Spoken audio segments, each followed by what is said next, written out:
Salut à vous tous, bienvenue sur CC Info 91, la chaîne YouTube consacrée aux non-voyants.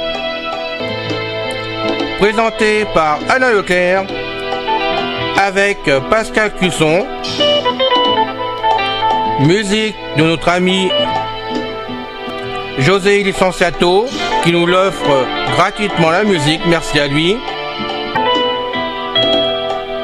Soyez tous et bienvenus sur la chaîne.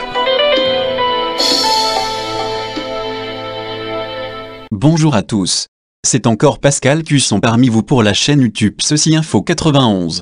Prière de parler de nous sur vos réseaux sociaux, merci. Nous continuons notre série Le Moyen-Orient ancien avec l'époque épipaléolithique, la société des chasseurs-cueilleurs, l'invention de l'arc, qui permettra de meilleures chasses car le chasseur pourra abattre ses proies à distance et se cacher pour les attendre en toute sécurité. Histoire du monde, le Proche-Orient ancien, période épipaléolithique, chasseurs-cueilleurs, l'invention de l'arc. La spécificité historique du Proche-Orient se manifeste en premier lieu par le fait qu'il s'agit de la première partie du monde qui expérimente le passage de sociétés paléolithiques à des sociétés néolithiques, phénomène qui a pu être dénommé révolution néolithique ou plus modestement néolithisation. Ce changement est un processus long et cumulatif qui survient durant la période correspondant au passage de la dernière ère glaciaire à l'Holocène, qui voit sur le long terme un processus de réchauffement du climat, en gros sur la période située entre 12 500 et 8 000 avenue J, C, ou au plus large dès les alentours de 20 000 ans avant Jésus-Christ, qui commence durant la phase appelée épipaléolithique, vue comme une transition entre le paléolithique et le néolithique. Il est d'abord caractérisé par deux phénomènes qui changent radicalement le mode de vie des groupes humains, la sédentarisation et la domestication des plantes et des animaux, le passage d'une économie de chasseurs-cueilleurs, ou collecteurs, à une économie d'agriculteurs-éleveurs. À la différence d'autres régions du monde, à ce stade la technique de la céramique n'est pas encore maîtrisée au Proche-Orient, on parle donc souvent de néolithique pré-céramique. Le processus de néolithisation proche-orientale se déroule en grande partie au Levant, avec également des régions du Zagros occidental et de l'Anatolie orientale, et aussi Chypre, où la chronologie reconnaît trois phases principales, le Natoufien, vers 12 500 à 10 000 ans avant Jésus-Christ, période récente de l'épipaléolithique, qui voit les débuts de la sédentarisation, avec la constitution de villages de chasseurs-cueilleurs au sud du Levant, puis au nord durant la période finale, le néolithique pré-céramique A, ou PPNA, vers 10 000 à 9 000 ans avant Jésus-Christ, qui voit la consolidation de la sédentarisation avec la constitution de nombreux villages au Levant et dans les régions voisines. Les débuts de l'agriculture et de l'élevage, l'apparition de structures monumentales à finalité rituelle, le néolithique pré-céramique B, ou PPNB, vers 9000 à 6400 ans avant Jésus-Christ, qui marque la constitution définitive du mode de vie néolithique. Les sociétés villageoises et agricoles s'étendant progressivement sur tout le Moyen-Orient, avec divers progrès techniques, conduisant en particulier à l'apparition de la céramique qui marque la fin de la période épipaléolithique. L'épipaléolithique est la phase finale du paléolithique, succédant au paléolithique supérieur il y a environ 14 000 ans, et précédant le mésolithique qui commence il y a 11 700 ans, à la fin de l'ère glaciaire. La définition de l'épipaléolithique est complexe et fait intervenir des éléments climatiques, environnementaux, sociaux et techniques. L'épipaléolithique commence il y a environ 14 000 ans au cours d'une phase de radoucissement climatique relatif, mais se poursuit entre 13 000 et 11 700 ans avant le présent avec le dernier retour des temps glaciaires, au cours du Dryas récent. Le mode de vie des groupes humains de l'épipaléolithique s'inscrit dans la continuité de ceux du paléolithique et leur économie est toujours celle de groupes de chasseurs-cueilleurs. Toutefois, les changements environnementaux conduisent à un certain nombre d'adaptations techniques, généralisation de l'arc, plus adapté à la chasse dans les forêts renaissantes, et donc production d'armatures en silex de dimension réduite mais toujours aux dépens de l'âme, ou comportementale, développement de la chasse individuelle, à l'affût. L'usage de la chaux comme colle est découvert à cette époque, pour la fabrication de petits outils. Culture à la culture magdalénienne, stable et répandue sur une grande partie de l'Europe de l'Ouest, aisément identifiée par son industrie et son art pariétal et mobilier spectaculaire, succèdent des cultures matérielles plus localisées et changeant plus rapidement. Les expressions artistiques se font nettement plus discrètes, galestriers ou peints, et sont rarement figuratives. En Europe, Les principales cultures épipaléolithiques sont l'Asilien, Extouracien, l'Arensbourgien, le Valorgien, le Swidérien, les groupes de la longue de technologie, dont le Béloisien, le Laborien, la culture de Brome, le Djangérien et la culture Consa. Au Proche-Orient, les principales cultures épipaléolithiques sont le Kébarien, V2118000 AP, le Kébarien géométrique, V17, 500, 14, 500 AP, et le Natoufien, V14500 à 11500 AP. Dans le Zagro, la culture épipaléolithique est le Zarzien, V200 120 AP. Les chasseurs-cueilleurs. Le chasseur-cueilleur est un humain dont le mode de vie est fondé sur la chasse, la pêche et la cueillette. Historiquement, ce sont les premiers modes de subsistance de l'espèce humaine, qui consistent en un prélèvement de ressources directement dans la nature. Cette stratégie peut toutefois s'accompagner localement de stratégies de sélection, avec une transformation qui va jusqu'à nécessiter l'usage de pierres polies ou de céramique. Les sociétés du Paléolithique ont toutes été composées de chasseurs-cueilleurs et de nombreuses sociétés passées étudiées par le monde moderne le sont aussi. Il est cependant difficile d'utiliser les données de l'ethnographie relevées à l'époque moderne pour tenter de reconstituer les sociétés passées. De manière générale, l'ensemble de l'humanité était formé de chasseurs-cueilleurs jusqu'à la révolution néolithique, étant également perçu comme un processus, la néolithisation, allant du mésolithique au néolithique. Le terme plus général de chasseur-cueilleur-pêcheur, chasseur-cueilleur-stockeur ou chasseur-collecteur-chasseuse-collectrice, collectant en plus le bois et l'eau, est parfois utilisé. L'habitat et les constructions correspondent autant au rythme des activités et à leur durée qu'à ces activités elles-mêmes dans leur diversité, sachant que les chasseurs-cueilleurs ont aussi eu d'autres pratiques, que certaines les ont conduits à des activités semi-sédentaires, etc. En général, changeant plusieurs fois de lieu de résidence dans l'année, ils ne consacrent que le travail indispensable pour ce qui sert temporairement de maison. Pour cela ils transforment des peaux ou des écorces pour en faire des tentes, éventuellement. Ils construisent aussi des huttes de branchage ou des parvents, ou utilisent des abris sur roches faciles à aménager. Les chasseurs-cueilleurs n'utilisent que des matériaux disponibles dans la nature pour construire des abris. Mais ces matériaux sont nombreux et ils sont souvent transformés de manière plus ou moins complexe. Ils utilisent, entre autres, des abris sur roches qui n'ont besoin que de peu d'aménagement. Ces abris protègent des intempéries et des autres prédateurs. La plupart des établissements de plein air des chasseurs-cueilleurs furent désertés quand le climat, qui s'était réchauffé, se refroidit durant 1200 ans. Vers 9600 avant Jésus-Christ, les températures augmentèrent de nouveau et des villages réapparurent. Le chasseur-cueilleur peut devenir nomade lorsque les ressources naturelles viennent à manquer, mais il peut aussi se contenter de se déplacer un peu pour revenir au même endroit quelque temps plus tard en ayant préparé son retour auparavant. La grande majorité des sociétés de chasseurs-cueilleurs sont plus ou moins nomades. Habituellement, les ressources autour d'un campement sont épuisées au bout d'un certain temps, comme une saison, rendant nécessaire le déplacement du groupe ou sa semi-sédentarité, saisonnière par exemple. Un mode de vie de chasseur-cueilleur nomade n'exclut pas la possibilité de lieux de grands rassemblements périodiques permettant notamment le troc, les unions maritales afin d'éviter la consanguinité, et des pratiques religieuses.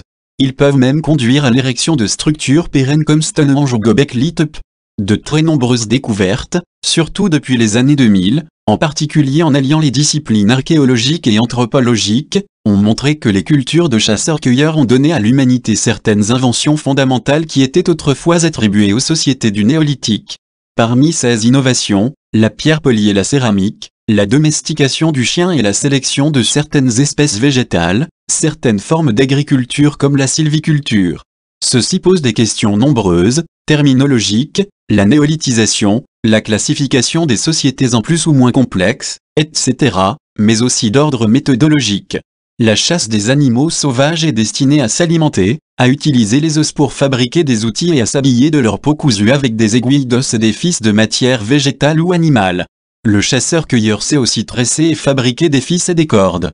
Il pêche grâce à des ressources également prélevées, comme les harpons fabriqués en corne ou en os poli et façonnés, mais aussi sur rivière avec barrage, filets, puis avec anneaux de peau cousue, pirogue d'écorce, pirogue monoxyle ou embarcation de roseau.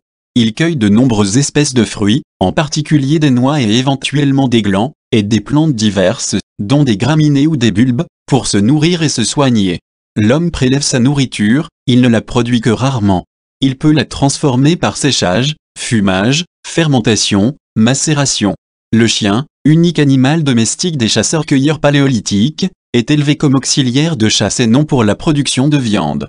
L'alimentation préhistorique des chasseurs-cueilleurs peut être connue par différentes méthodes: analyse des repas conservés dans les sites préhistoriques, éclats lithiques, tessons de poterie, ossements d'animaux, restes de graines et de fruits minéralisés ou carbonisés, étude des isotopes stables du carbone, de l'oxygène et de l'azote dans la matière organique des ossements humains, permettant en plus d'estimer la part de l'alimentation végétale, animale ou terrestre marine dans le régime alimentaire, rapport entre le barium et le strontium ou le barium et le calcium présents dans l'émail dentaire, qui permettent de préciser le type de viande d'herbivore ingéré, analyse des particules piégées dans le tartre dentaire, pollen, grains d'amidon, phytolithes. Même si ces populations ont pu pratiquer une forme embryonnaire d'agriculture-horticulture sur des lopins de terre, les plantes sur lesquelles elles veillaient restaient souvent à l'état sauvage. L'économie des chasseurs-cueilleurs est dépendante d'un outillage adapté. Celui-ci a longtemps été réduit aux objets obtenus par la taille de la pierre, fragments résiduels d'outils plus ou moins complexes, et qui se sont bien conservés, mais l'étude systématique de leurs industries lithiques a montré dans un premier temps la diversité des outils obtenus par percussion, et la complexité de cette pratique. Pointe de lance, ou autres outils de jet comme les bolas. Ils ont aussi découvert le polissage de la pierre. On vient de trouver, en 2012, des haches de ce type signalées par Alain Testard, dans une culture d'Australie d'il y a 35 000 ans. Cet auteur fait remarquer que la pierre polie, tout comme la céramique, apparaissent dans des cultures de chasseurs-cueilleurs, alors que l'on a cru longtemps que ces techniques étaient des marqueurs de sociétés néolithiques. Les populations de chasseurs-cueilleurs sont très peu denses. Dans les régions qui permettent l'agriculture, la campagne peut nourrir de 60 à 100 fois plus de population que le mode de vie de chasse et de cueillette sur la même surface. La question de la division sexuelle du travail dans les sociétés de la préhistoire est actuellement en évolution. Certaines positions binaires sur la place des femmes dans les sociétés préhistoriques résultent de stéréotypes de genre.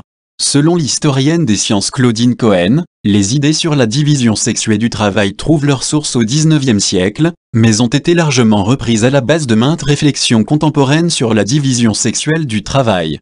À partir des années 1960 furent élaborés, essentiellement dans le domaine anglo-américain, des scénarios d'hominisation qui mettaient en scène, aux origines de l'humanité, le partage des rôles masculins et féminins. Ces idées avancent que le néolithique est marqué par une dévalorisation des activités effectuées par les femmes alors que les hommes recherchent le prestige par la chasse et la guerre. L'idée d'une division genrée, considérée comme un modèle comportemental ancestral, s'est notamment imposée avec un symposium de 1T, tenu sur le sujet à Chicago en 1966. Ces généralisations réduisaient la répartition des tâches à de simples dichotomies: l'homme part loin chasser tandis que la femme cueille et reste au campement ou à la caverne, la cueillette de fruits et de végétaux, le déterrage de tubercules et la récolte d'œufs par les femmes représentaient fréquemment la majorité des calories obtenues, l'homme apporte la nourriture et la femme la prépare et la cuit, l'homme travaille les matériaux durs tandis que la femme moins forte physiquement travaille les matériaux souples, l'homme fabrique et utilise les outils élaborés tandis que la femme privilégie les outils sommaires.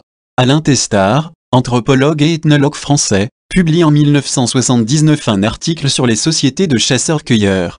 Il y développe deux problématiques. La première traite des ressemblances entre le modèle de vie des sociétés de chasseurs-cueilleurs contemporaines et celui des sociétés du Paléolithique.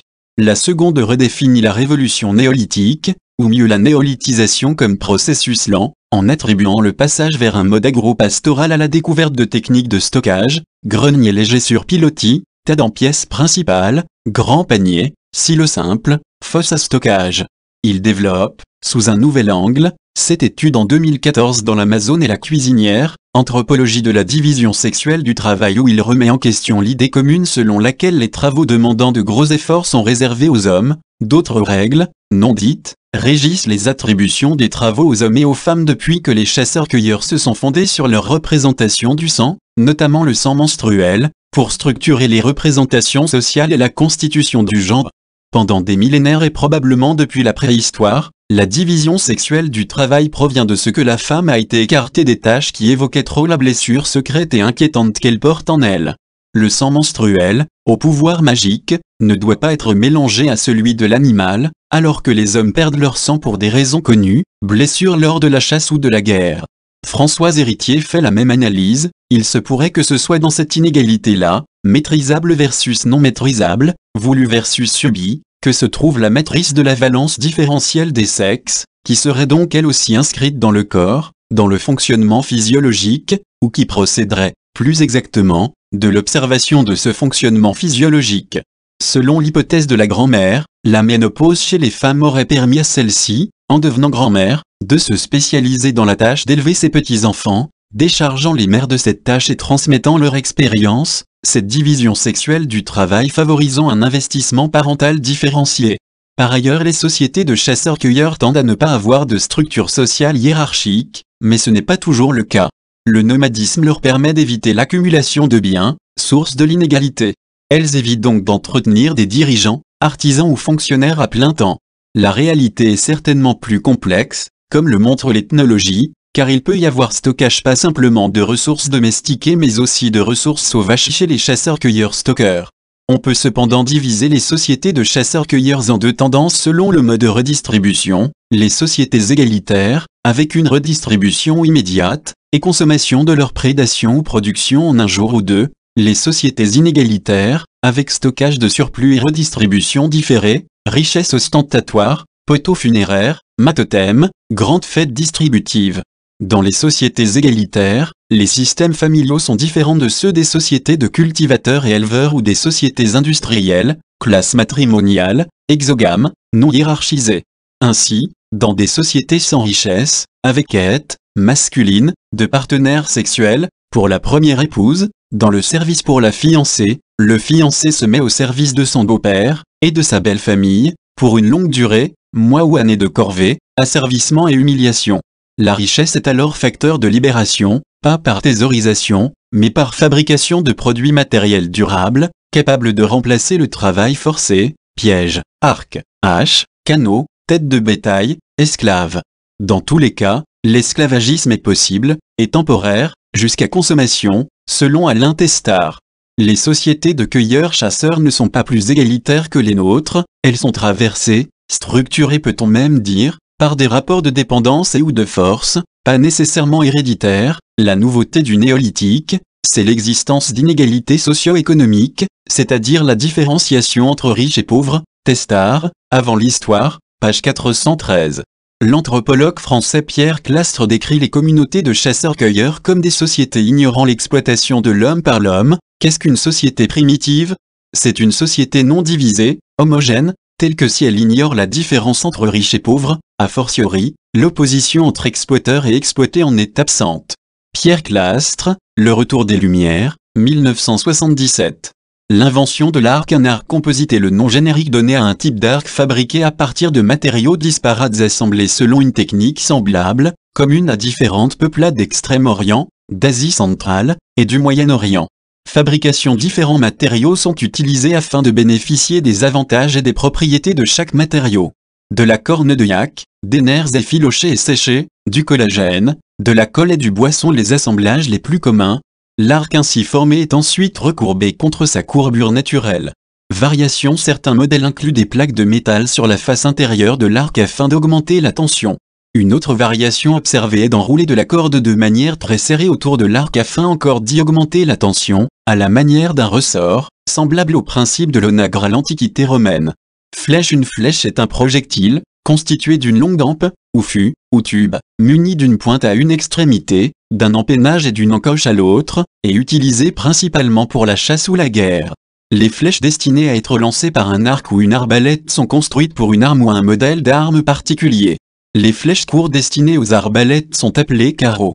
Les plus anciennes pointes de flèches ont été découvertes, dans la grotte de Fayen au Sri Lanka. Elles sont datées de 48 000 ans, en Tunisie, datées de 50 000 ans, 2, dans la grotte Mandrin en France, datée de 50 000 ans, 3, dans la grotte de Sibudu en Afrique du Sud, datée de 64 000 ans, 4. Conception, modifier le code, les flèches sont presque exclusivement construites à partir d'un fût de bois. Les pointes sont soit des pièces rapportées en pierre, en os, en bois de serre, en métal, soit directement taillées dans la tige. L'empennage, destiné à stabiliser la trajectoire de la flèche, est le plus souvent réalisé à l'aide de plumes. L'encoche taillée dans le bois permet de faire tenir la flèche sur la corde de l'arc. Certaines tribus barbares avaient une technique tout à fait stupéfiante pour obtenir des flèches. Des points de flèche en métal étaient fichés directement dans les jeunes pousses de branches d'arbres, qui développaient ainsi leur nervure autour de la pointe. Quand la branche avait atteint la taille requise, on la coupait pour les filer en sa forme définitive, ref. Nécessaire. Fin du podcast, bye bye, ciao. C'est fini les amis. Merci d'être passé sur la chaîne. Je vous dis à bientôt avec Pascal. Pensez à vous abonner, c'est important pour